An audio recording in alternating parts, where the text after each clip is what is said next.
জি ও মহাকাল রহস্য পরিচয়। হনুমানজি শুধুমাত্র রামভক্ত নন, তিনি মহাশক্তির আধার। তাঁর কাহিনী অসীম, কিছু জানা কিছু অজানা। আজ আমরা এমন একটি কাহিনী বলবো যা খুব কম লোক জানেন। এই কাহিনী পাওয়া যায় একটি অপ্রচলিত পুরাণ থেকে, যেখানে হনুমানজির এক মহাজাগতিক যুদ্ধের বর্ণনা রয়েছে।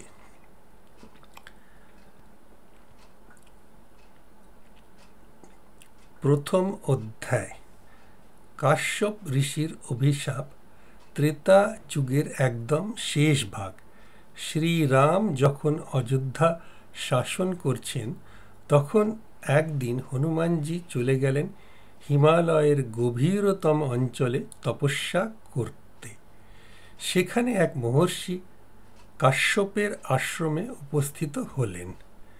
কাশ্যপ ঋষি তাঁকে দেখে বললেন, হনুমান, তোমার শক্তি সীমাহীন, কিন্তু তুমি জানো না ভবিষ্যতে তোমাকে এক ভয়ঙ্কর রাক্ষসের সঙ্গে যুদ্ধ করতে হবে, যার নাম মহাকাল। হনুমান বিস্মিত হলেন। মহাকাল? কে সে? ঋষি বললেন, মহাকাল এক অশুভ শক্তি, যে রাবণের পর লঙ্কাকে অধিকার করার চেষ্টা করছে। সে এমন এক শক্তি যে কালকে নিজের ইচ্ছে মতো থামাতে ও এগিয়ে নিয়ে যেতে পারে। হনুমানজির চোখে আগুন জ্বলে উঠল। আমি তাকে পরাজিত করব। কিন্তু ঋষি বললেন, সাধারণ শক্তিতে তাকে হারানো যাবে না। তার ক্ষমতা দেবতাদের সমান। শুধুমাত্র ব্রহ্মজ্ঞান এবং সূর্য শক্তি থাকলে তুমি তাকে পরাজিত করতে পারবে। হনুমানজির সামনে এক নতুন অধ্যায় খুলে গেল।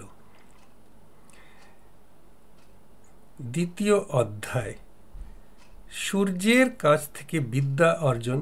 মহাকালকে পরাজিত করতে হলে হনুমানকে এমন কিছু বিদ্যা অর্জন করতে হবে যা সাধারণ দেবতাদের কাছেও নেই।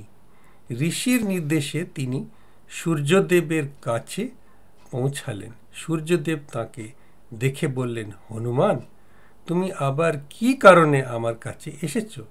হনুমান বললেন, প্রভু, আমি মহাকালকে পরাজিত করতে চাই। আমাকে এমন এক শক্তি দাও যা তাকে ধ্বংস করতে পারবে। সূর্যদেব বললেন, মহাকালকে পরাজিত করা সহজ নয়। তার দেহ শূল মন্ত্র দ্বারা রক্ষিত। একমাত্র সৌর ব্রহ্মাস্ত্র তাকে পরাজিত করতে পারে।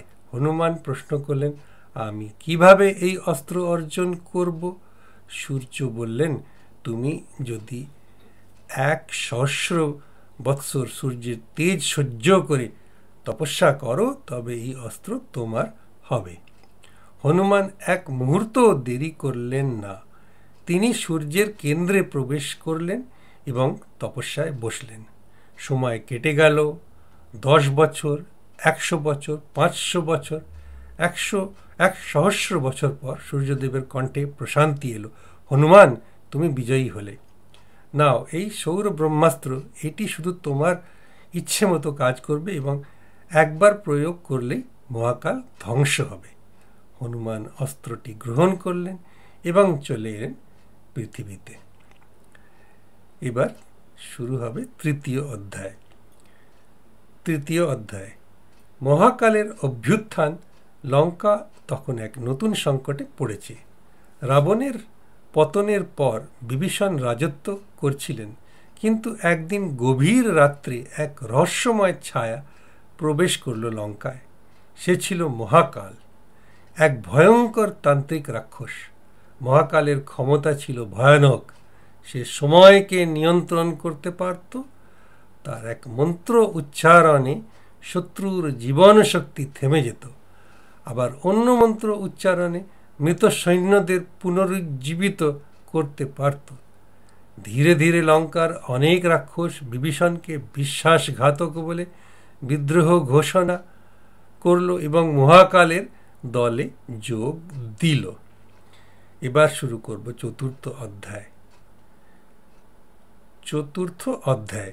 হনুমানের লঙ্কা অভিযান বিষয়টি জানতে পেরে হনুমানজি আবার লঙ্কার পথে রওনা দিলেন, কিন্তু এবার তিনি একা নন, তার সঙ্গে ছিল তার নিজের বানর সেনা।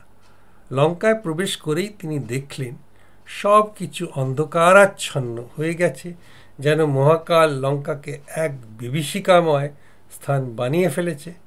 হনুমান এগিয়ে এলেন, আর তখনই মহাকাল সামনে এসে দাঁড়ালো। হনুমান, তুমি আমাকে থামাতে এসেছ? তুমি কি জানো আমি কি করতে পারি? হনুমান বললেন, আমি জানি তুমি কতটা শক্তিশালী, কিন্তু তুমি ধর্মবিরুদ্ধ পথে হাঁটছ। এখনই থেমে যাও। মহাকাল হেসে উঠল, আমি সময়ের প্রভু, আমি সময়কে স্থির করে দিতে পারি। মহাকাল মন্ত্র পড়তে শুরু করলো, আর তখনই পুরো লঙ্কার সময় থেমে গেল। সৈন্যরা, বাতাস, জল সব স্থির হয়ে গেল। হনুমানও আটকে গেলেন। তো এবার পঞ্চম অধ্যায়। পঞ্চম অধ্যায়, হনুমান ও সৌর ব্রহ্মাস্ত্র। হনুমান বুঝলেন এবারই সৌর ব্রহ্মাস্ত্র প্রয়োগ করার সময় এসেছে। তিনি নিজের সমস্ত শক্তি কেন্দ্রীভূত করলেন এবং দেবতা সূর্যের নাম স্মরণ করে অস্ত্রটি ব্যবহার করলেন। অস্ত্রটি মহাকালের দিকে নিক্ষেপ করা মাত্রই মহাকালের সময় নিয়ন্ত্রণ ক্ষমতা ধ্বংস হয়ে গেল। লঙ্কা আবার স্বাভাবিক গতিতে চলতে লাগল। হনুমান তখন বজ্রনাদ করে মহাকালের বুকে আঘাত করলেন। সেই আঘাতে মহাকাল ধুলোয় মিশে গেল, আর তার তান্ত্রিক শক্তি ধ্বংস হয়ে গেল। এবার আসব শেষ অধ্যায়। শেষ অধ্যায়, হনুমানের আশীর্বাদ। বিভীষণ আবার শান্তিপূর্ণভাবে লঙ্কার রাজত্ব চালাতে লাগলেন। হনুমানজির এই মহাকীর্তি কেবল স্বর্গলোকেই নয়, সমগ্র বিশ্বে ছড়িয়ে পড়ল। হনুমানজি তখন আশীর্বাদ করলেন, যে সত্য ও ধর্মের পথে চলবে তার উপর কখনো মহাকালের অন্ধকার ছায়া পড়বে না। এভাবেই হনুমানজি মহাকালকে পরাজিত করে সময়কে পুনরায় স্বাভাবিক প্রবাহে ফিরিয়ে আনলেন।